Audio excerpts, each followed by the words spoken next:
کیا کرتا کہ زیادہ سے زیادہ نیکیاں کی جائیں.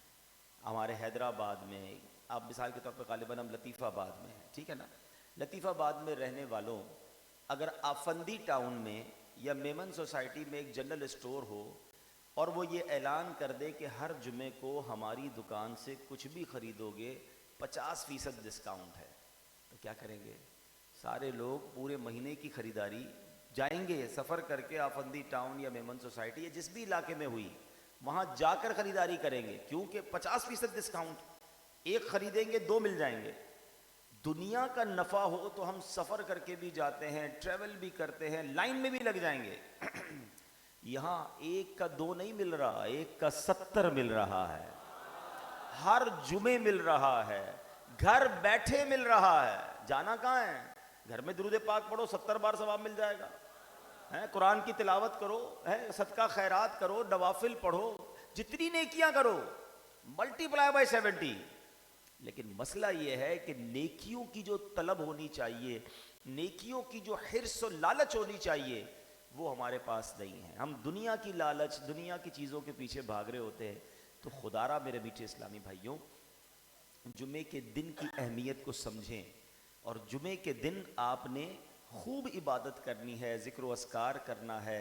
اور خاص طور پہ جمعے کے دن ایک بڑا پیارا عمل وہ یہ ہے کہ جو کوئی شخص جمعہ کے دن ایک نبی پاک علیہ الصلوۃ والسلام پر جو درود پڑھنے کی فضیلتیں ہیں، پیارے آقا علیہ الصلوۃ والسلام فرماتے ہیں جو جمعے کے دن 200 بار درود پاک پڑھے، حدیث پاک کا مضمون ہے، اس کے 200 برس کے گناہ معاف کر دیے جاتے ہیں.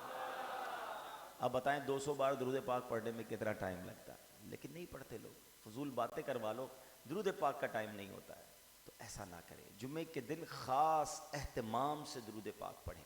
اچھا، اسی طرح چونکہ جمعے کا دن بڑا اہم ہے، نیکیاں ملٹی پلائی بائی 70 ہو جاتی ہیں، تو مفتی صاحب فرماتے ہیں اس دن کا شرف اور بزرگی اتنی زیادہ ہے کہ اس دن جب گناہ کیا جاتا ہے تو یہ گناہ کا عذاب بھی، گناہ کا جس کو جواب دینا ہے وہ بھی ملٹی پلائی بائی 70 ہو جاتا ہے. اب مجھے سچی بات ہے، ان علاقوں میں جب بھی میں جاتا ہوں جہاں جمعہ چھٹی ہے، حیدرآباد میں بھی اکثر جگہوں پر جمعہ کو چھٹی ہوتی ہے، کاروبار بند ہوتا ہے، ٹھیک ہے نا، تو جمعہ چھٹی ہے. تو اب ہوتا کیا ہے کہ جمعے کی چھٹی کیوں کی گئی تھی؟ مسلمان ملکوں میں یا مسلمان شہروں میں جب یہ جمعے کی چھٹی کی گئی تھی تو اس کی وجہ یہ تھی کہ لوگ جمعے کے دن عبادت کریں، نماز کی تیاری کریں، جلدی مسجد میں آ جائیں، سکون سے اللہ کی عبادت کریں. لیکن ہوا یہ کہ جن جن ملکوں میں، کیونکہ یہ بیان لائیو بھی جا رہا ہے، جن جن ملکوں میں جمعے کی چھٹی ہے یا جن شہروں میں پاکستان کے جمعے کی چھٹی ہے، وہاں جمعرات ہو گئی ویکینڈ نائٹ، چھٹی کی رات، جمعہ ہو گیا چھٹی کا دن. پورے ہفتے میں جو گناہ نہیں ہوتے وہ گناہ جمعرات کی رات کو ہونے لگ گئے. سارے پلان، سارے گھومنا پھرنا، ہر گھومنا پھرنا ناجائز نہیں ہے، لیکن فلمیں، ڈرامے، گانے باجے، ناچ گانے، جوا، حرام کام کب ہو رہے ہیں بھائی؟ جمعرات کی رات، وہ رات جو نیکیاں کرنے والی رات تھی، دعاؤں کی قبولیت کی رات تھی.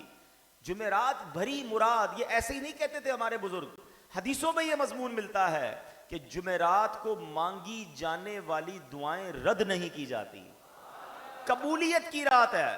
مگر جمعرات کی رات گناہ ہو رہے ہیں، اور جمعے کا دن جدھر ایک گناہ 70 گناہ ہے ادھر گناہ ہو رہے ہیں. جمعے کو سارے غلط کام جمعے کے دن کرنے. اللہ کے بندوں، یہ جمعہ اس لیے نہیں آیا، اور ان علاقے والوں کو زیادہ احتیاط کرنی ہے جہاں جمعہ چھٹی ہے. بدقسمتی ہے، چھٹی تھی تو زیادہ عبادت کرتے، چھٹی ہے تو زیادہ گناہ کرتے. فارغ ہے نا بھائی، چلو ٹی وی کھولو، فلاں چیز دیکھ لو، فلاں کر لو. ایسا نہ کرے، ایسا نہ ہو کہ ہر جمعے کا دن میرے نامہ اعمال میں گناہوں کا اضافہ کرتا جائے. ہونا یہ چاہیے کہ زندگی میں جتنے جمعے ملیں اتنی میری نیکیاں بڑھتی جائیں، ثواب کماتا جاؤں، اس زبردست اسکیم سے فائدہ اٹھاتا جاؤں. پتہ کیسی شاندار اسکیم ہے ماشاءاللہ. آج میں آیا، نماز میں بھی کافی ٹائم باقی ہے لیکن مسجد کافی لوگ آ گئے، بڑی اچھی بات ہے.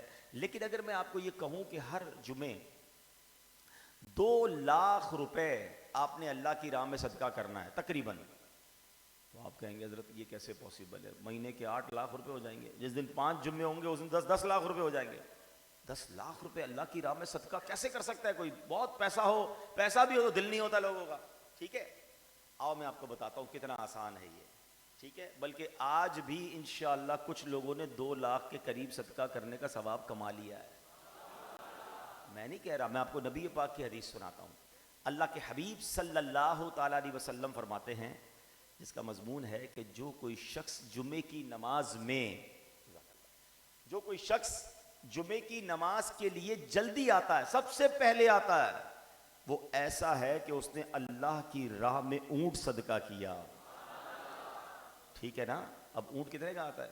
تقریباً 2 لاکھ کا تو ہوگا، 1.5-2 لاکھ کا۔ تو یہ جو ماشاءاللہ پہلی صفوں میں آ کر بیٹھ گئے نا جلدی، مبارک ہو، اللہ قبول فرمائے، آج آپ کو انشاءاللہ اللہ کی راہ میں اونٹ صدقہ کرنے کا ثواب مل گیا ہے۔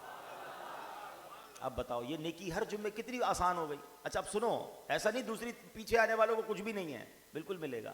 آقا فرماتے اس کے بعد آنے والا ایسا ہے جیسا اس نے اللہ کی راہ میں گائے صدقہ کی ہے، اس کے بعد آنے والا ایسا ہے جس نے اللہ کی راہ میں بکری یا مینڈھا صدقہ کیا۔ حدیث پاک کا خلاصہ عرض کر رہا ہوں۔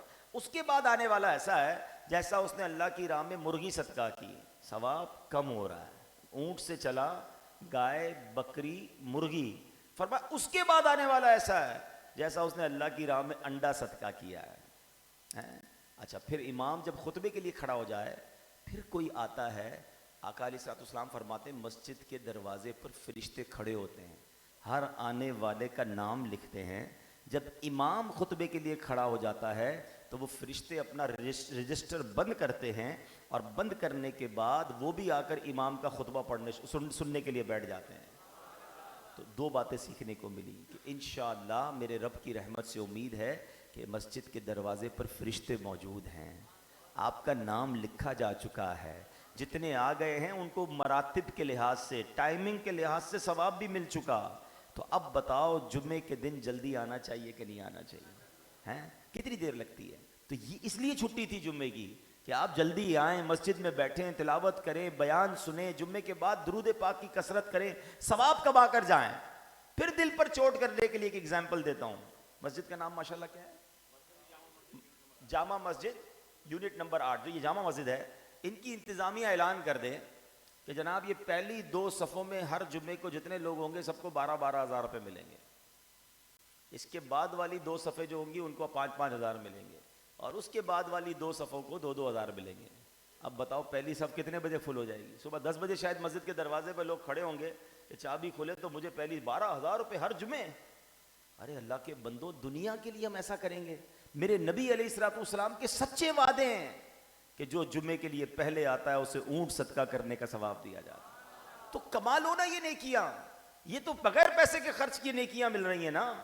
تو نیت کریں انشاءاللہ اب ہر جمعے بھرپور تیاری کے ساتھ مسجد میں جلدی آئیں گے انشاءاللہ، اور پھر جمعے کے دن درود پاک پڑھیں، جمعے کے دن صدقہ خیرات کریں، مریض کی عیادت کریں، قبرستان میں اگر ماں باپ کا انتقال ہو گیا تو ان کی قبروں پر جا کر فاتحہ پڑھیں۔ یہ بڑے اچھے اعمال ہیں جمعے والے دن کرنے والے۔ ناخن اگر جس کے بڑھ گئے جمعے کے دن ناخن تراش لے، تو جمعے کو اہتمام سے منائے، اس کو باقاعدہ اسلامک پوائنٹ آف ویو سے سیلیبریٹ کرے کہ اللہ تیری رحمت، پھر جمعہ دیا تو نے، اب میں اور نیکیاں کروں گا، تجھے راضی کرنے والے اور کام کروں گا۔ جس طرح دنیا میں کسی اسکیم پر، کسی فائدے والے کام پر آگے بڑھ کر ہم لوگ کر رہے ہوتے ہیں، اللہ کرے کہ جمعے کے دن کو نیکیاں کمانے والی اسکیم سمجھ لیں۔ آپ کو پتہ ہے حج اکبر کیوں کہتے ہیں؟ حج کو جب جمعے کے دن حج آتا ہے، کیونکہ جمعے کی ہر نیکی 70 نیکی کے برابر ہے، تو جس دن جمعے کو حج ہو جائے اس حج کا ثواب بھی 70 گنا ہو جاتا ہے۔ اللہ پاک مجھے اور آپ کو حج، اور اللہ کرے کہ حج اکبر نصیب فرمائے۔ تو بہرحال یہ شروع میں نے چند باتیں کرنی تھی کہ نارملی ایسا ہوتا ہے کہ جہاں مجھے بیان کی سعادت ملتی ہے یا اس طرح کچھ شخصیات یا علماء بیان کے لیے جاتے ہیں تو لوگ جلدی آ جاتے ہیں، اس کے بعد باقی جمعے میں وہی روٹین ہوتی ہے، تو ایسا نہ کریں۔ جمعہ کے دن اہتمام کے ساتھ جتنا ہو سکے جلدی مسجد میں جایا کریں تو انشاءاللہ۔ اچھا اللہ کے گھر میں بیٹھنا جو ہے نا، یہ بھی بڑی سعادت کی بات ہے۔ ہاں بیٹھا کرو مسجد میں۔ کچھ لوگوں کو بڑی جلدی ہوتی ہے، او ہو بے چینی، آج تو آ گئے، لیکن کچھ لوگ کیا کرتے ہیں بس گھڑی دیکھ رہے ہوں گے، یار ابھی تک جماعت کھڑی نہیں ہوئی، جیسے ہی سلام پھیریں گے امام صاحب بھاگنے شروع ہو جائیں گے۔ یار کس کے گھر آئے ہو؟ مسجد کس کا گھر ہے ذرا بتانا؟ اللہ کا گھر ہے نا۔ آپ کو مثال دیتا ہوں، کوئی شخص بہت بڑا آدمی ہو حیدرآباد میں، بڑا نام ہو اس کا، مالدار ہو یا بڑا منسٹر ہو یا واللہ عالم کوئی بہت بڑا آدمی ہو اور آپ کو اپنے گھر بلائے تو آپ کتنے دوستوں کو بتاتے یار فلاں نے مجھے بلایا ہے. اچھا میں گیا تو مجھے 15 منٹ اپنے گھر میں بٹھایا, بات چیت کی مجھ سے, 5 منٹ کا کہا تھا لیکن آدھا گھنٹہ بٹھایا. کتنا اچھا لگتا ہے کہ فلاں کے گھر ہو کر آیا ہوں. ارے تمہیں دنیا والے کے گھر جا کر وہ زیادہ بٹھائے تو اچھا لگتا ہے, اللہ کے گھر میں آتے ہو اور بھاگنے کی پڑی ہوتی ہے. خوش ہوا کرو کہ یا اللہ تیری مہربانی تو نے اپنے گھر میں بلایا ہے. کچھ لوگ کہتے ہیں مسجد نہیں جاتے, یہ بے وقوفی ہے ان کی, وہ نہیں جاتے, انہیں بلایا نہیں جاتا ہے. میری اور آپ کی اوقات ہے, ہم خود آ سکتے ہیں. آپ کے گھر میں کوئی بیل بجا کر آ سکتا ہے, حضرت مجھے آپ کے گھر میں آنا ہے, آپ کہیں گے کون ہے جناب, میں تو نہیں جانتا. جب تک آپ نہیں بلاتے آپ کے گھر میں کوئی نہیں آتا, جب تک اللہ نہیں بلاتا اس کے گھر میں بھی کوئی نہیں آتا. ہمیں اللہ نے بلایا ہے, اللہ کی مہربانی, ہمارا کوئی اس میں کمال نہیں. اب آ گئے ہو تو بیٹھ جاؤ نا. اچھا ایک بات بتائیں, آپ کے گھر پہ کوئی مہمان آتا ہے, کیا کیا کوشش ہوتی ہے آپ کی؟ مہمان خوش ہو کر جائے. جاتے جاتے بھی آپ اس کو کوئی تحفہ دیتے ہیں, کھانا کھلاتے ہیں, اس کی خیر خواہی کرتے ہیں, یار مہمان آیا نا خوش ہو کر جائے. ایسے ہی کرتے ہو نا. کریم کے گھر پر آئے ہو, وہ جھولی بھر کر نہیں لوٹائے گا, وہ خوش کر کے نہیں لوٹائے گا, وہ کرم کے دروازے نہیں عطا فرمائے گا. یہ بے وقوفی ہے ہماری, ہم مسجد میں آ کر بھی جلدی مچا رہے ہوتے ہیں. بڑی پیاری مثال علماء نے دی کہ اگر کسی کے ایمان کو چیک کرنا ہونا تو یہ چیک کرو کہ اس کا مسجد سے تعلق کیسا ہے. اگر اس کا مسجد میں دل لگتا ہے نا تو سمجھ لو ایمان مضبوط ہے, اور مسجد میں آ کر بھی بے چین ہے, بے قرار ہے, ایسا لگتا ہے کدھر آ گیا. وہ ایک مثال دی گئی نا کہ مومن کی مثال مسجد میں ایسی ہے جیسے مچھلی پانی کے اندر. آپ نے مچھلی پانی میں دیکھی کیسی پرسکون ریلیکس, اور باہر نکال دیں پانی سے تو بے چین بے کل مرنے جیسی ہو جاتی ہے. یہ مومن کی مثال دی گئی. لیکن انفارچونیٹلی بدقسمتی سے بہت سارے لوگ ایسے ہیں جو مسجد میں ایسے ہوتے ہیں جیسے مچھلی پانی کے باہر ہے, بالکل بے چین. امام صاحب کبھی 2 منٹ لیٹ آ جائیں تو ان کی طبیعت خراب ہو جاتی ہے, کبھی 1 منٹ نماز لمبی ہو, بات بھی کرتے ہیں بعضوں کا, اتنی جرت ہوتی ہے کہ امام صاحب سے کہتے ہیں آج آپ نے 2 منٹ لمبی نماز پڑھا دی, آپ نے آج 1 منٹ لمبی دعا کرا دی. ارے اللہ کے بندے, اللہ کے گھر میں تجھے 2 منٹ اور بیٹھنے کا موقع ملا, تجھے ٹینشن شروع ہو گئی. اچھا یہی 2 3 4 منٹ کا اعتراض کرنے والا باہر پان کی دکان پہ گھنٹہ کھڑا رہے گا, کوئی ٹینشن نہیں ہے, دنیا بھر کی بحثیں کر رہا ہوگا. ادھر 2 منٹ زیادہ کیوں لگے اس کو ٹینشن ہے. اپنے دل کا علاج کراؤ کہ تمہیں اللہ کے گھر میں بیٹھ کر بے قراری ہو رہی ہے. ادھر تو بیٹھنا ہے, غنی کے در پر بستر جما دو. اے اللہ آ گیا تیرے در پہ, اب خالی نہیں جانا ہے, اب میری مرادیں تو نے پوری کرنی, میری جھولی تو نے بھرنی ہے. تو مسجد میں آتے رہا کرو, ویسے بھی بیٹھا کرو. میں آپ کو مشورہ دیتا ہوں, صرف نماز کے لیے نہیں, نماز کے بعد کونا پکڑ کر بیٹھ جاؤ.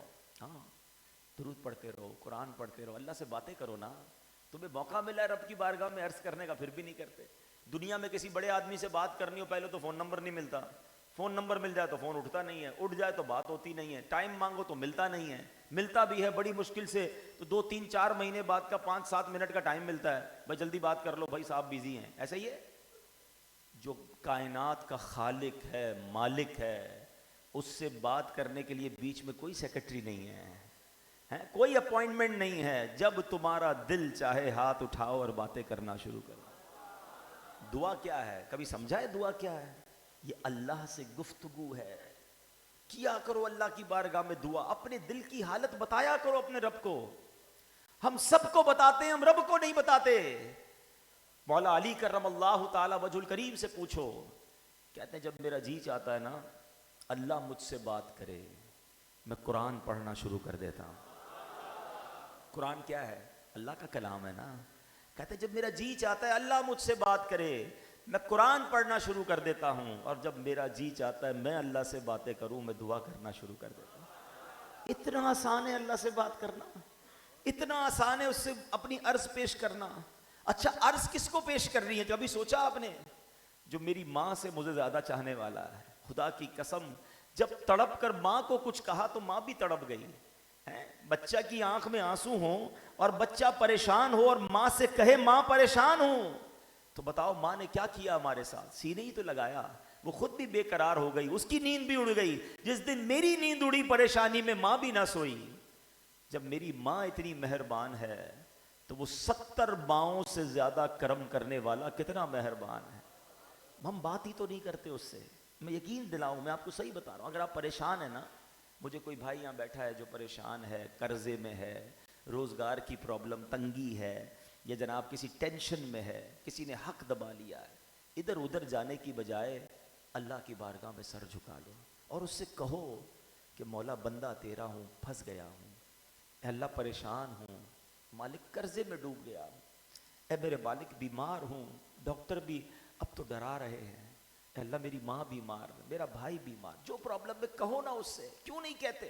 بیٹھو تو صحیح اس کے گھر میں، بات تو کرو، وہ کریم ہے، اس کے خزانے بھرے ہیں، اس کا اعلان ہے ادعونی استجب لکم، مانگو میں تمہیں عطا کروں گا۔ مگر کمال یہ ہے کہ ہم سب کے پاس جاتے ہیں، ہم رب کے پاس نہیں جاتے، نہ بیٹھنے کے لیے تیار، نہ بات کرنے کے لیے تیار۔ تو اے میرے میٹھے اسلامی بھائیوں، اللہ سے دوستی کر لو، اللہ سے محبت کرو، اس کو اپنا سب سے بڑا مہربان مانو، اس کے فیصلوں پر اطمینان کرنا سیکھ جاؤ۔ اگر تم پر کوئی آزمائش آئی ہے تو سمجھ جاؤ کہ بہت بڑی آنی تھی، میرے رب نے تھوڑے میں ٹال دی ہے، یہ آزمائش ہی میرے لیے بہتر تھی۔ سکون اب تمہارے اندر طاری ہو جائے گا، جب محبت اللہ کے دل میں گھر کر جائے گی تو تمہیں تکلیف میں بھی لطف آئے گا، تمہیں راحت میں بھی لطف آئے گا، مشکل آئے گی تو صبر کرو گے، نعمت ملے گی تو شکر کرو گے۔ اللہ اپنی محبت ہمیں عطا فرمائے، اپنے ساتھ ہمیں اللہ کریم، ہمیں رب کریم اپنا ایسا تعلق عطا کر دے کہ بار بار اس کی بارگاہ میں التجا کرنے کا سلیقہ نصیب ہو جائے۔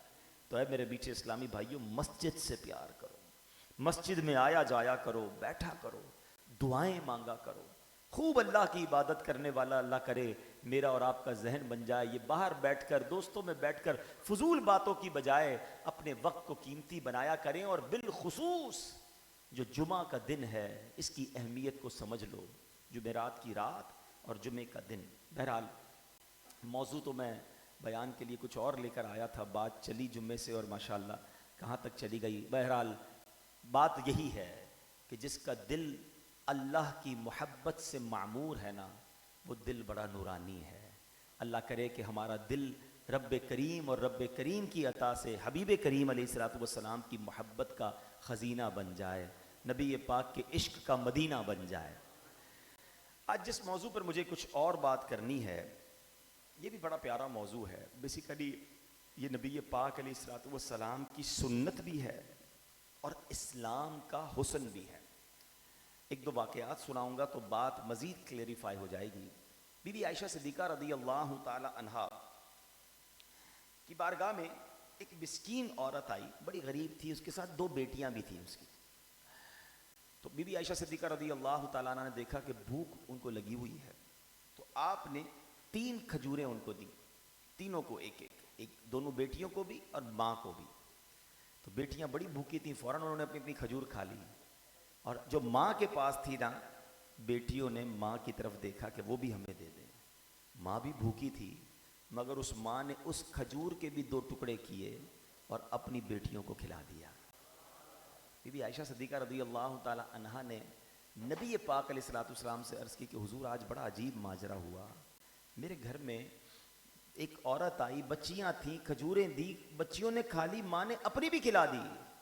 سنو نبی پاک علیہ الصلوۃ والسلام نے کیا فرمایا۔ آقا فرماتے ہیں کہ اللہ پاک نے اس ایثار کی وجہ سے اس عورت پر جنت کو واجب قرار دے دیا۔ کتنے کروڑ روپے خرچ کیے اس عورت نے، کتنے پیسے خرچ کیے؟ کوانٹٹی نہیں ہے، کوالٹی ہے، اخلاص ہے۔ ایک کھجور آدھی بچیوں کو اور اپنی بچیوں کو کھلائی۔ مگر میرے رب کے خزانے دیکھو، اللہ کی بارگاہ میں ایثار کا مرتبہ کیسا ہے۔ ایک عورت نبی پاک علیہ الصلوۃ والسلام کے پاس آئی اور آ کر کہتی ہے کہ اس نے نبی پاک کو بردہ، اپنے ہاتھ سے بنی ہوئی بڑی خوبصورت یمنی چادر ایک روایت کے مطابق پیش کی۔ نبی پاک کو وہ چادر بڑی پسند آئی، اس میں بڑے خوبصورت نقش و نگار بھی تھے۔ نبی پاک علیہ الصلوۃ والسلام نے وہ چادر تہبند کے طور پہ پہن لی، بخاری شریف میں یہ حدیث موجود ہے، ٹھیک ہے۔ تو نبی پاک کو جب وہ چادر پہن کر آئے تو نبی پاک کے صحابہ میں ایک شخص تھا، وہ آگے بڑھا اور اس نے چادر کو ہاتھ لگایا، ٹٹولنے لگا۔ بہت پیاری چادر تھی، کہ حضور ایسا کریں یہ مجھے دے دیجیے۔ نبی پاک علیہ الصلوۃ والسلام نے بالکل تمہیں دے دوں گا۔ پیارے آقا تھوڑی دیر تشریف فرما رہے، کمرے میں گئے، لباس تبدیل کیا، وہ چادر لپیٹ کر میرے آقا نے اسے بھجوا دی. حالانکہ نبی پاک علیہ الصلوۃ والسلام کو اس وقت چادر کی حاجت تھی. اب صحابہ کرام علیہم رضوان نے اس شخص سے کہا کہ تمہیں نبی پاک سے یہ سوال نہیں کرنا چاہیے تھا, تمہیں معلوم ہے کہ پیارے آقا علیہ الصلوۃ والسلام سے جو مانگا جاتا ہے پیارے آقا عطا فرما دیتے ہیں, تمہیں یہ نہیں کرنا چاہیے تھا. وہ شخص کیا کہتا ہے؟ کہتا ہے اللہ کی قسم میں نے یہ چادر اس لیے نہیں لی ہے کہ میں نے پہننی ہے, میں نے چادر اس لیے لی ہے کہ میں چاہتا ہوں یہ چادر میرا کفن بن جائے. حضرت سہل رضی اللہ تعالیٰ عنہ کہتے ہیں کہ واقعی ایسا ہوا کہ اس صحابی رسول کے کفن کی جگہ اس چادر کو اس کے اندر پہنایا گیا اور انہیں تدفین کی گئی. تو اے میرے میٹھے اسلامی بھائیوں, یہ حدیث کیا بتا رہی ہے کہ جو اپنے لیے چاہیے, اپنی پسند ہے, وہ جب بندہ کسی مسلمان کو ترجیح دیتا ہے, پریورٹی دیتا ہے, اس کا نام ایثار ہے. اور یہ میرے آقا کی سنت ہے. اور اس واقعے سے تو ایک اور ایمان والی, عقیدے والی بات بھی سیکھنے کو ملی نا. لوگ کہتے ہیں قبر میں عہد نامہ ڈالتے ہو, قبر میں تبرکات ڈالتے ہو, یہ کدھر سے لے کر آ گئے؟ ارے میں تو بخاری کی حدیث سنا رہا ہوں کہ صحابہ کا یہ عقیدہ تھا کہ تبرکات قبر میں لے جائیں گے تو بیڑا پار ہو جائے گا. تو تبرکات کی تعظیم یہ صحابہ کا طریقہ. بڑے مشہور واقعات ہیں. نبی پاک وضو فرماتے ہیں, حدیبیہ کے مقام پر یہ واقعات ملتے ہیں نا. آقا وضو فرماتے تو ایک ایک قطرہ صحابہ وضو کا اپنے ہاتھوں پر لے کر چہرے پہ مل لیتے. نبی پاک لعاب دہن نکالتے, اس کو زمین میں نہ آنے دیتے, اپنے ہاتھوں پر لیتے, چہرے پر مل لیتے. آقا علیہ الصلوۃ والسلام اپنے بال منڈواتے, صحابہ ایک ایک بال کے لیے ایسے لڑتے. حدیث کے الفاظ ہیں جیسے آپس میں قرآن دازی ہونے لگ جائے, یہ تلوار نہ نکل آئے. ہر صحابی چاہتا یہ بال میں لے لوں. مجھے بتائیے یہ کون سی کتاب میں لکھا ہے؟ یہ ان لوگوں کے لیے بھی جواب ہے جو بات بات پہ سوال کرتے ہیں بتاؤ کدھر لکھا ہے, بتاؤ یہ کدھر لکھا ہے. مجھے ایک روایت بتا دیجئے جس پہ یہ لکھا ہو کہ نبی پاک کے وضو کا قطرہ زمین پہ نہ آنے دینا بلکہ اپنے چہرے پہ مل لینا. لا آقا کے لعاب دہن کو زمین پہ نہ گرنے دینا, اپنے چہرے پہ مل لینا. نبی پاک کے ایک ایک بال مبارک کو اپنے گھروں کی زینت بنانا اور اسے تبرک بنانا. کس حدیث کی کتاب میں, کس فقہ کی کتاب میں لکھا ہے؟ تو پتہ چلے گا کہ یہ کچھ عشق کی کتابیں ہیں جہاں دلوں میں لکھا جاتا ہے. یہ عشق والوں کو پتا ہے کہ نبی پاک کی تعظیم کیسے کرنی ہے. تو اگر آج کوئی مدینہ منورہ میں تعظیم کرتا ہے, عشق کے نرالے انداز ہوا کرتے ہیں, اس کے اصول نہیں ہوا کرتے. اصول ایک ہی ہے کہ کوئی ایسا عمل نہ کریں جو شریعت سے نہ ٹکرائے. اگر شریعت سے نہیں ٹکراتا تو وہ بالکل جائز ہے, اور اگر وہ عشق کی وجہ سے کیا جا رہا ہے تو اس کا انداز ہی اور ہوتا ہے. شاعر مشرق لکھتے ہیں نا, عقل والوں کے نصیبوں میں کہاں ذوق جنون. بلکہ ایک اور شاعر لکھتے ہیں, عقل والوں کے نصیبوں میں کہاں ذوق جنون, عشق والے ہیں جو ہر چیز لٹا دیتے ہیں. اور شاعر مشرق کیا کہتے ہیں کہ حضرت ابراہیم علیہ الصلوۃ والسلام جو آگ میں کودے تھے نمرود کی, عقل تو کہتی تھی جل جاؤ گے, تو یہ کیا جذبہ تھا کہ کود گئے آگ میں. وہ کہتے ہیں بے خطر کود پڑا آتش نمرود میں عشق. عشق جو ہے اس نے فیصلہ کر لیا کہ اگر رب کی رضا ہے تو میں راضی ہوں. عقل نے کیا کیا سنو, بے خطر کود پڑا آتش نمرود میں عشق. عقل تھی محو تماشائے لبے بام ابھی, عقل تو سوچتی رہ گئی, عشق والوں نے کام کر دیا. تو بہرحال میرے بیچے اسلامی بھائیوں, تبرک جو ہے اس کی حیثیت, اس کی اہمیت حدیثوں میں موجود, صحابہ کا طریقہ. میں آتا ہوں اپنے موضوع کی طرف کہ ایثار, what is the definition of ایثار. ایثار کہتے کس کو ہے؟ مجھے بھی ضرورت ہے اور کسی بھائی کو بھی ضرورت ہے. اب اللہ کی رضا کے لیے اپنے اوپر اس کو ترجیح دے کر وہ بندہ چیز اسے دے دے, اس کو کہتے ایثار. اور یہ ایثار کے لیے کوئی بہت بڑی اماؤنٹ ضروری نہیں ہے, چھوٹی چھوٹی چیزوں سے بھی. آپ نے دیکھا کھجور کا ایثار, آپ نے سنا نا, نبی پاک نے چادر دے دی. ایک بار حضرت عبداللہ ابن عمر, سبحان اللہ کیا واقعہ ہے ان کا, عبداللہ ابن عمر رضی اللہ تعالیٰ عنہ بیمار تھے, بخار تھا. آج کل ویسے ہی وائرل چل رہا ہے, اللہ پاک محفوظ رکھے ہم سب کو. تو جب بندہ بیمار ہوتا ہے نا, کھانا اچھا نہیں لگتا, منہ کڑوا ہو جاتا ہے. اچھا پھر کچھ دنوں کے بعد جی بھی چاہتا ہے تو کوئی ایک خاص کھانا کھانے کو جی چاہتا ہے. ہر کھانا اچھا نہیں لگتا, یار چلو وہ کھلا دو. تو آپ نے اپنے غلام کہتا ہے حضرت کچھ تو کھانا کھا لیں. وہ کہتے ہیں چلو آج ایسا کرو مچھلی بھنی ہوئی کھلا دو. حضرت نافع ان کے غلام تھے, بہت خوش ہوئے کہ چلو حضرت نے کچھ تو کھانے کی فرمائش کی. تو وہ غلام نے کیا کیا, مدینہ شریف میں تلاش کر کے 1.5 درہم کی اسے مچھلی ملی. مچھلی لی, اسے تیار کیا, حضرت کی بارگاہ میں پیش کی کہ حضرت آپ کھائیے. جیسے ہی نوالے کی طرف ہاتھ بڑھایا دروازے پر دستک ہوئی. ایک سائل موجود تھا. اللہ کے نام پہ کچھ دے دو. حضرت نے کہا یہ مچھلی جا کر اس کو دے دو. حضرت نافع کہتے ہیں حضرت یہ آپ کیا کر رہے ہیں؟ ابھی تو آپ بڑی مشکل سے آپ کو بھوک لگی ہے, کھانا تو کھا نہیں رہے تھے, پھر کھانا بھی آپ کو مچھلی تھا, میں بڑی مشکل سے مچھلی ڈھونڈ کے لایا ہوں, نہیں مل رہی تھی بازار میں, آپ مچھلی کھا لیں, میں اس کو پیسے دے دیتا ہوں. فرمایا نہیں, جاؤ یہ مچھلی اسے دے دو. آپ نے وہ مچھلی دے دی, مگر چین ان کو بھی نہیں آیا. اس فقیر کے پیچھے گئے, کہتے بھائی تم کو تو پیسے بھی چلیں گے نا, پیسے لے لو, یہ مچھلی مجھے بیچ دو واپس, بنائی بھی میں نے, ڈھونڈی بھی میں نے. فقیر نے کہا ٹھیک ہے پیسے دے دیں. پیسے لیے, مچھلی واپس دی. مچھلی لے کے پھر آ گئے حضرت کے پاس. حضرت عبداللہ ابن عمر کہتے ہیں مچھلی کدھر سے آئی؟ کہتے ہیں حضرت میں نے اس سے پیسے دے کر خریدی ہے, اس کو پیسے دیے, اسے واپس خرید کے لایا ہوں. فرمایا ایسا کرو, جاؤ یہ مچھلی بھی اسے دے دو اور پیسے بھی واپس مت لینا, کیونکہ میں نے نبی پاک علیہ الصلوۃ والسلام سے سنا ہے, حدیث سنو, میں نے اپنے آقا علیہ الصلوۃ والسلام سے سنا ہے, جو شخص کسی چیز کی خواہش رکھتا ہو پھر اس خواہش کو روک کر اسے اپنے اوپر کسی اور کو ترجیح دے تو اللہ عز و جل اسے بخش دیتا ہے. اگر مچھلی کی وجہ سے جنت مل رہی ہے تو سودا مہنگا نہیں ہے. یہ ہے ایثار. کتنا کرتے ہیں ہم, کتنا آسان ہے یہ, اگر کرنا چاہیں تو بڑا آسان ہے. میں نے دوبارہ کہا, ایسا نہیں کہ گھر اٹھا کے دے دو, دینے والے وہ بھی دے دیتے ہیں, لیکن چھوٹی موٹی چیزوں پہ تو ایثار شروع کرو نا. ایثار نام کی کوئی چیز ہی نہیں ہے. بندہ کہتا ہے میرا کام پورا ہونا چاہیے, اگلے کا بیڑا غرق ہوتا ہو تو ہو جائے, بس مجھے چاہیے جناب. نہیں, دوسروں کا بھلا سوچنے والے سے رب بہت راضی ہوتا ہے. اب میں آپ کو تھوڑی چھوٹی چھوٹی ایگزامپلس دیتا ہوں تاکہ آپ کی عادت بنے گی اور ایک وقت آئے گا کہ انشاءاللہ بڑا ایثار بھی کر سکیں گے. مثال کے طور پہ مسجد میں بھی آئیں, ابھی تو خیر سردیاں ہیں, پنکھے نہیں چل رہے, اگر یہاں ہیٹر لگے ہوتے, بہت سردی ہوتی, یا اے سی لگتے, مسجدوں میں پنکھے لگتے ہیں گرمیوں میں, آپ مسجد میں آئے اور آپ نے کہا پنکھے کے سامنے والی جگہ مجھے چاہیے. اب آپ نے دیکھا ایک اور بھائی بھی آیا, بڑی گرمی سے آیا, آپ سائڈ پہ ہو گئے, کہا بھائی آپ ذرا ادھر آ جائیں, آپ ادھر نماز پڑھ لیں. یہ آپ نے کیا کیا؟ ایثار کی. آپ کو ضرورت تھی اس جگہ کی, آپ نے ایثار کیا. مسجد میں نیکی کمانے ہی آئے تھے نا, کیا پتا یہ ایثار تمہیں جنت دلوا دے. نہیں کرتے. مسجد میں کولر لگے ہوتے ہیں, پانی پینے گئے, پیچھے کوئی اور بھائی بھی کھڑا ہے پانی پینے کے لیے, گلاس بھرے اسے پیش کر دیں, آپ کو بھی پینا تھا نا, آپ نے اس کو دے دیا, بعد میں آپ بھی پی لیں گے. لیکن یہ جو پہل کروانا, یہ اپنی ذات پر کسی اور کو ترجیح دینا ہے, کیا معلوم یہ اللہ کی بارگاہ میں قبول ہو جائے اور یہی جنت ملنے کا سبب بن جائے. بس میں سفر کرتے ہیں, ٹرین میں سفر کرتے ہیں, تھوڑی دیر کا بعض اوقات سفر ہوتا ہے, آپ جا کر بیٹھ گئے, کھڑکی والی سیٹ لی, اب کوئی آیا بیچارہ کھڑا ہے, ہمیں پتہ ہے 2 اسٹاپ کے بعد میرا سفر ختم ہو جائے گا, بھائی ایسا کریں آپ ادھر بیٹھ جائیں, میں کھڑا ہو جاتا ہوں. اچھا, اس سے ڈبل فائدہ ہے, ایک تو ثواب تو ملے گا, اس مسلمان کے دل میں خوشی کتنی داخل ہوگی. اب اگر سارے جتنے مسلمان ہیں سارے ایثار کرنے لگ جائیں تو بتائیں پھر جھگڑے کدھر جائیں گے, ہیں دشمنیاں کہاں رہ جائیں گی. ہر بندہ جب اگلے کا بھلا سوچ رہا ہوگا تو یہی تو بیسیکلی نیڈ ہے کہ مسلمان بھائی بھائی بن کر پیار کے ساتھ رہیں, ایثار کریں.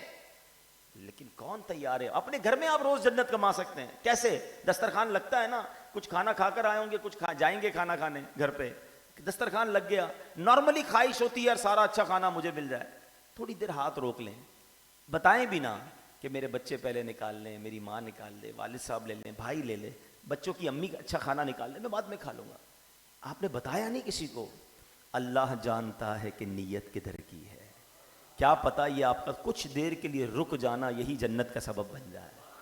اچھا یہ مت کرنا کہ دسترخوان پر جا کر کہنا بیان سن کر آیا ہوں, ایثار کر رہا ہوں, پہلے آپ سب کھا لو پھر آخر میں کھاؤں گا. یہ بتا کے نہیں کرنا ہوتا ایثار, بس خود میں جانوں میرا رب جانے. یہ وہ نیکی ہے جو کمانا آسان ہے لیکن لوگ نہیں کماتے. ہمارے اسلاف تو ایسے ایسے موقعوں پر ایثار کرتے, عقل حیران جاتی ہے. ایک صحابی کے گھر پہ بکرے کی سری بھجوائی گئی. عرب کے لوگ جو ہیں سری بہت پسند کرتے ہیں, ان کو ضرورت بھی تھی.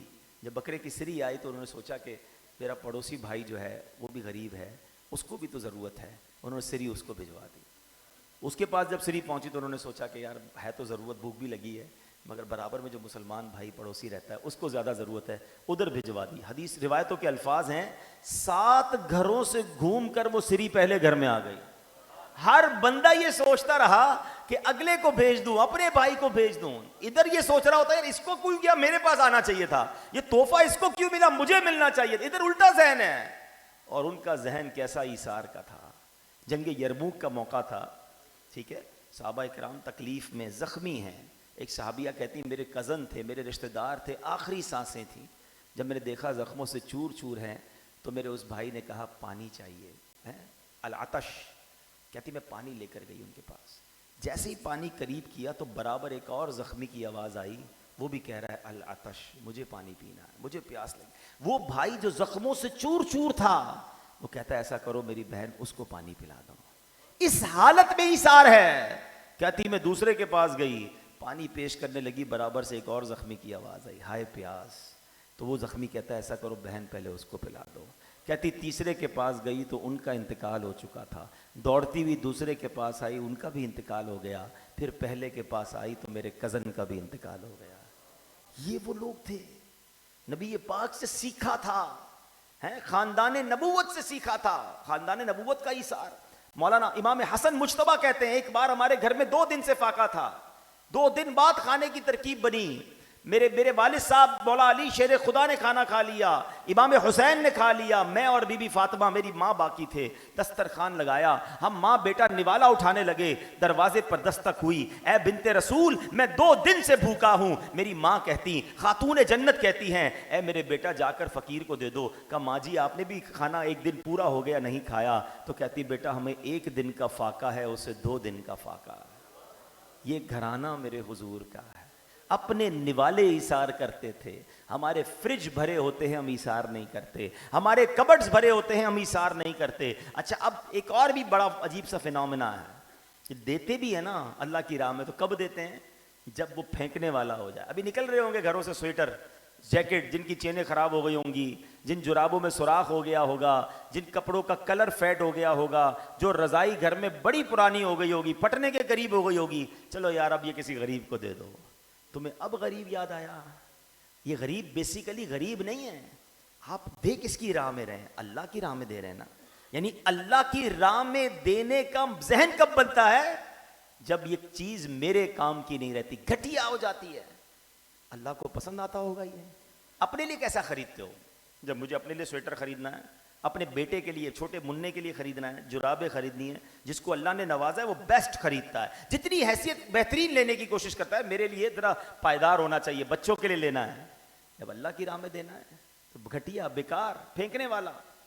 اتنا برا حال ہے. پہلے آپ کو قرآن پاک کی ایک آیت سناتا ہوں, پھر اس موضوع کو کنٹینیو کرتا ہوں. قرآن پاک کا 4تھا پارہ, ٹھیک ہے, اور اس کی پہلی آیت, اللہ تبارک و تعالیٰ کیا ارشاد فرماتا ہے؟ بسم اللہ الرحمن الرحیم لن تنالوا البر حتى تنفقوا مما تحبون. ترجمہ کنز ایمان, تم ہرگز بھلائی کو نہ پہنچو گے جب تک راہ خدا میں اپنی پیاری چیز نہ خرچ کرو. کون سی چیز؟ پیاری, گھٹیا نہیں. ہمارا تو حال یہ ہے, ابھی مسجد میں یہ جمعے کے لیے ڈبہ گھمایا گیا یا گھمایا جائے گا, جیب میں مثال کے طور پہ 20-20 روپے کے 2 نوٹ ہیں. آج ذہن بن گیا سخی صاحب کا 20 روپے دینا ہے, چلو 50-100 جو بھی دینے کا آپ کا ذہن بنا. اب 2 نوٹ ہیں, ایک نیا ایک پرانا. سچ بتاؤ مسجد کے ڈبے میں کون سا ڈالتے ہو؟ کیوں؟ نیا نوٹ 102 روپے کا ہے, وہ بھی 100 کا ہی ہے. اللہ کی راہ میں دینا ہے نا یار, یہ پرانا ہو گیا نوٹ یہی دے دو. توبہ توبہ توبہ. خود سوچیں آپ کہ ہمارا ذہن کیا بن گیا کہ جب بھی دینا ہے بیکار, گھٹیا. ارے اتنا برا حال ہے کہ گھر میں 4 بچے ہونا, ایک بیٹا بڑا سمجھدار, ہوشیار, بڑا زبردست سبق یاد کرتا ہے, کہتے ہیں اس کو ڈاکٹر بنائیں گے. دوسرا گھر کی ٹیکنیکل چیزیں بھی دیکھ لیتا ہے, بندہ کہتا ہے یار یہ بڑا دماغ ہے اس کا, اس کو انجینئر بنائیں گے. تیسرا حساب کتاب میں بڑا تیز ہے نا, فوراً حساب کر لیتا ہے, ارے یہ تو بڑا ہوشیار ہے, اس کو اکاؤنٹنٹ بنائیں گے, چارٹرڈ اکاؤنٹنٹ. چوتھا تھوڑی طبیعت خراب رہتی ہے, یادداشت بھی کمزور ہے, شرارتی بھی بہت ہے, یار اس کو مدرسے میں ڈال دیتے ہیں. اب سوچو یار کیا کیا ہم نے. اللہ کی راہ میں بچہ بھی وہ دیا جو میرے کام کا نہیں ہے. پھر اعتراض کرتے ہو کہ علماء یا جناب دین کے داعی اس سٹینڈرڈ کے نہیں بن رہے. ہم نے را مٹیریل کیا دیا ہے, ہم مدرسے کو بچے کیسے دے رہے ہیں؟ ہونا کیا چاہیے تھا کہ میرے خاندان کا سب سے ذہین, سب سے عقل مند, سب سے سمجھدار بچہ میں اسے دیتا مدرسے میں کہ بناؤ اسے مفتی, اور پوری دنیا میں جا کے یہ دین کی خدمت کرے گا. لیکن ایسا نہیں ہے نا, ہم اپنی ہر وہ چیز اللہ کی راہ میں دینے کے لیے نکالتے. کھانا پکایا گھر میں, زبردست بریانی پکی, قورمہ بنا, حلوہ بنا, سارے گھر والوں نے کھا لیا, دوسرے دن فریج سے نکال کر پھر گرم کر کے کھا لیا. اب بھی بچ گیا, بچے کہتے ہیں اب نہیں کھائیں گے, چلو اب ماسی کو دے دو, اب کسی فقیر کو. تمہیں اب یاد آیا اللہ کی راہ میں دینا؟ میں نہیں کہتا نہیں دینا چاہیے, دیکھیں یہ بات ضائع نہیں کرنا, دینا پھر بھی ہے, لیکن جب یار دینا ہو نا تو اسی بریانی کی، میں نہیں کہتا پوری دیکھ کھلاؤ، لیکن جو خود کے لیے بنائی ہے وہی پلیٹ بنا کر کسی غریب کو کھلاؤ گے تو دل سے دعا نکلے گی نا. اور اللہ سے محبت کا اظہار ہے یہ کہ یا اللہ تو نے دیا. اور پھر بہترین، اللہ اکبر، جو تمہیں سب سے زیادہ پسند ہے، حضرت عمر بن عبدالعزیز امیر المومنین ہیں، آپ کے بارے میں آتا آپ شکر کی بوریاں خریدتے اور وہ اللہ کی راہ میں لوگوں میں تقسیم کرتے. کسی نے کہا پیسے بانٹ دیں، آپ چینی کیوں بانٹتے ہیں؟ فرمایا مجھے شکر خود بڑی پسند ہے، میں چاہتا ہوں جو مجھے پسند ہے میں اللہ کی راہ میں وہ تقسیم کروں.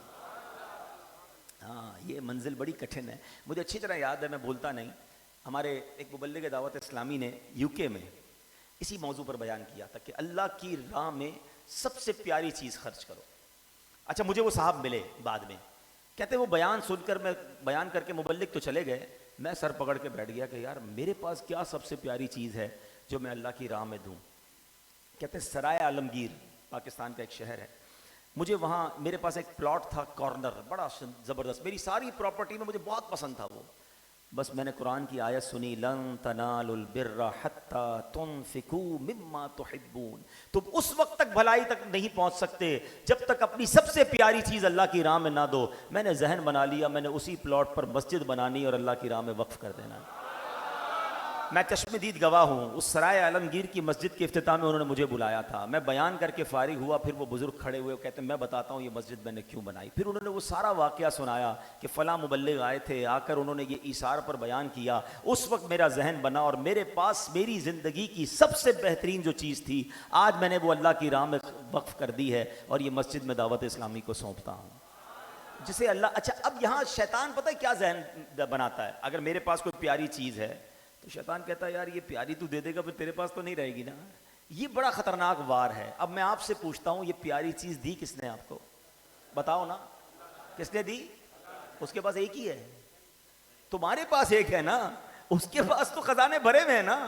وہ تو خالق کے تم ایک تو دو، وہ تمہیں کئی عطا فرمائے گا، اس سے بہتر عطا فرمائے گا. ان اللہ علی کل شیء قدیر. وہ تمہارے دلوں کو دیکھتا ہے کہ جب یہ بندہ میری راہ میں خرچ کرتا ہے تو بہترین کرتا ہے یا گھٹیا کرتا ہے. تو بہرحال میرے بیٹے اسلامی بھائیوں، ایثار کا جذبہ اپنائیے، دوسروں کو بھلا سوچئے. ہمیشہ یاد رکھو جو دوسروں کا بھلا سوچتا ہے اللہ اس کا بھی بھلا کر دیتا ہے، جو دوسروں کا برا سوچتا ہے وہ دوسروں کا بگاڑ کچھ نہیں سکتا، البتہ اپنا ضرور بیڑا غرق کر لیتا ہے. بڑا پیارا جملہ بزرگوں سے سنا، سب کا بھلا سب کی خیر، سب کے بھلے میں اپنی خیر. جب تم سب کا بھلا کرو گے اللہ تمہارا بھی بھلا کر دے گا. بہرحال میرے بیچے اسلامی بھائیوں، ایثار جو ہے یہ اللہ کو بڑا پسند ہے، یہ میرے آقا کی سنت مبارکہ ہے. ایثار کرتے رہا کریں اپنے گھر والوں پر، اپنے پڑوسیوں پر، اپنے دوستوں پر، اور اس کی برکتیں لوٹا کریں. الحمدللہ ایسی پیاری باتیں دعوت اسلامی کے مدنی ماحول میں سیکھی اور سکھائی جاتی ہیں. میں بیان کا وقت تو ختم ہو گیا ہے، مگر ایک روایت میں نے خود زندگی میں پہلی بار 2 دن پہلے پڑھی، اور جب سے پڑھی ہے مولا علی شیر خدا کرم اللہ تعالی وجہ الکریم کا رتبہ عزت دل میں اور بڑھ گئی ہے. چلو میں 2 منٹ لیتا ہوں آپ سے، لیکن توجہ سے سننا. شیر خدا مولا علی کرم اللہ تعالی وجہ الکریم کا مقام پتہ چلے گا. سبحان اللہ. واقعہ کچھ یوں ہے کہ ہجرت کی رات نبی پاک علیہ الصلوۃ والسلام کے بستر پر کون آرام کر رہا ہے؟ مولا علی شیر خدا. یہ وہ بستر تھا کہ جب دشمنوں نے گھیرا ڈال دیا تھا، ٹھیک ہے، نبی پاک پر اٹیک کرنا تھا، جبریل امین نے آ کر بتا دیا تھا کہ حضور آپ نے آج بستر پر نہیں سونا. تو میرے آقا نے مولا علی شیر خدا سے کہا کہ اے علی آج تم نے میرے بستر پر سونا ہے. یہ واقعہ یہاں تک تو سنا تھا، یہ ایثار ہی تو تھا نا کہ اپنے آقا پر اپنی جان قربان کر رہے تھے. لیٹ گئے اس بستر پر جس پہ حملہ ہونا تھا، مگر مولا علی کا عقیدہ دیکھو. کہتے ہیں مجھے یقین تھا میرا بال بھی بیکا نہیں ہونا ہے، کیونکہ نبی پاک نے مجھے فرمایا تھا اے علی صبح اٹھنا، امانتیں جو ہمارے پاس ہیں لوگوں کو دے دینا اور مدینہ منورہ آ جانا. سبحان اللہ. اب ذرا غور کریں، لیکن مولا علی نے تو اپنا کام کر دیا نا. اب جو میں نے آگے روایت پڑھی ذرا سنیے گا. اللہ تبارک و تعالی نے حضرت جبرائیل اور حضرت میکائیل علیہ الصلوۃ والسلام کی طرف وحی بھیجی، اور وحی کیا تھی کہ میں نے تم دونوں میں بھائی چارہ قائم کر دیا ہے اور تم دونوں میں سے ایک کی عمر کو بڑھا دیا ہے، ایک سے دوسرے کی عمر کو بڑھا دیا ہے. اب تم میں سے کون ہے جو اپنی زندگی کو دوسرے پر ایثار کر دے؟ یعنی دونوں فیصلہ کر لو کس کی عمر بڑھانی ہے. دونوں کا بھائی چارہ حضرت جبرائیل اور حضرت میکائیل.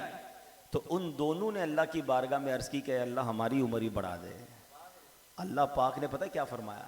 فرمایا ایک تم دونوں کا بھائی چارہ ہے، خلاصہ عرض کر رہا ہوں، اور ایک میں نے مولا علی اور میرے نبی کا بھائی چارہ قائم کیا. ان دونوں میں سے مولا علی نے اپنی جان اپنے نبی پر قربان کر دی، ان کے بستر پر سو گئے. سبحان اللہ. اللہ پاک نے وہی فرمائی کیا تم دونوں علی بن ابی طالب جیسے بھی نہ ہو سکے کہ میں نے ان کو اور اپنے نبی جناب محمد الرسول اللہ صلی اللہ تعالی علیہ وسلم کے درمیان بھائی چارہ قائم کیا. تو وہ نبی علیہ الصلوۃ والسلام کے بستر پر سو گئے، اپنی زندگی ان کی زندگی پر قربان کر دی. تم دونوں زمین پر جاؤ اور میرے علی کی حفاظت کرو دشمنوں سے. اور ہوا کیا سنو، حضرت جبرائیل علیہ الصلوۃ والسلام اس رات اس بستر پر شیر خدا کے سرہانے کھڑے رہے اور حضرت میکائیل مولا علی کے قدموں کی طرف کھڑے رہے. حضرت جبرائیل فرمانے لگے اے واہ واہ اے ابن ابی طالب، آپ کی مثل کون ہو سکتا ہے؟ اللہ تعالیٰ فرشتوں کے سامنے آپ پر فخر فرماتا ہے. یہ شان ہے شیر خدا کی، اور یہ شان ہے صحابہ کرام کی. شیر خدا کو یہ مرتبہ کیسے ملا؟ انہوں نے اپنی زندگی ایثار کر دی نبی پاک پر. تو اے میرے میٹھے اسلامی بھائیوں، یہاں مولا علی کا مرتبہ بھی پتہ چلتا ہے، اور ایثار کتنا نیک کتنا اچھا عمل ہے یہ بھی پتہ چلتا ہے. اللہ پاک ہم سب کو ایثار کرنے والا بنا دے، اخلاص کے ساتھ دوسرے مسلمانوں کی خیر خواہی کرنے والا بنائے. کبھی ہماری ذات سے کسی کو تکلیف نہ پہنچے، کسی کا حق ہم تلف نہ کریں، کسی پر ظلم نہ کریں. اللہ کریم اپنے بندوں کو بھی ہم سے راضی کر دے اور وہ کریم بھی ہم سے راضی ہو جائے. آمین بجاہ النبی الامین صلی اللہ تعالی علیہ وسلم. صلو علی الحبیب